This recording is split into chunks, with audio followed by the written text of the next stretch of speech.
Hey guys, thanks for tuning in to Long Island Wargaming, and this video is going to be discussing the second scenario in the Vermin Queen uh, campaign. And the first scenario was Dig Site 1, and then from there Kyle and Dave scored the victors for game 1, so they get to choose the next scenario. And the choice is Ogre Ambush, so we're going to leave Dig Site 2 aside and go with Ogre Ambush. Let's take a look at the scenario. Ogre Ambush. Rumors of the treasure that sleep in Mordheim bring all sorts of beings to the city. Word that the Vermin Queen has revived the Weirdstone mining has reached to the Ogre Kingdoms. Tyrant, Gaglik, and the rest of the Spine Flayer tribe have set out to join in the plundering of Mordheim's riches. The ogres travel with much gear and, of course, hoard much gold. Scenario. This scenario is designed as a team-oriented scenario, but does not need to be played that way. The Spine Flayer tribe has just reached Mordheim after a long travel. As it gets dark out, the warbands set up an ambush. The ogres will march towards the gate of the inner wall. Terrain. A long road will run through the middle of the map with buildings and terrain on either side. Warbands. After terrain is all set up, the warbands roll off to deploy, or if all are in agreement, players can decide on a deployment order and location. Warbands are to be deployed on the line, on the edges parallel to the road that cuts the board in half. Starting the game. Each player rolls a d6. Highest roll starts. Players take turns in a clockwise manner. If players are in agreement, the player who takes the first turn may be decided instead.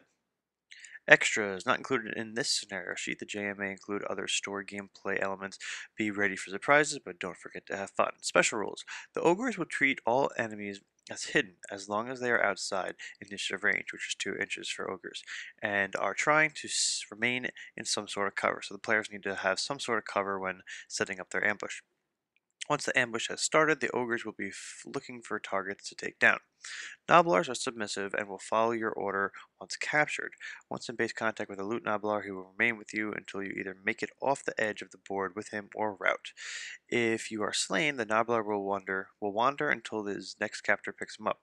Noblars can be captured by war beasts, cold ones, hunting cats, etc., as they see them as chew toys. So, ending the game. The game ends if all loot noblars are captured and brought up the board, the ogres move off the board and or the warbands have routed. The winning warband is the warband that captured the most loot noblars. If there's a tie, then the warband with the lowest warband rating counts as the winner. If the warbands decide to split the loot evenly, there is no winner. Normal experience, except you will get an extra experience if you are a hero or henchman group that kidnaps a noblar. Only 1 experience per henchman group.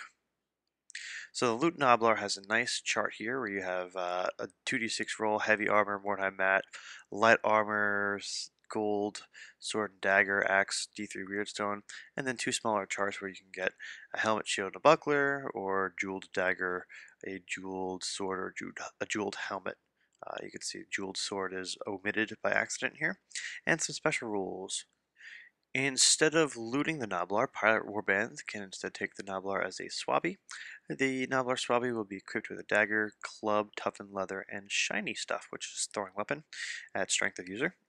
Instead of looting the Noblar, Dark Elves can send him home as a slave. The warband gets d6 gold, and the leader gains 1 experience. Here's just a quick teaser, the front of the caravan. Going to be running through this road here to that inner wall.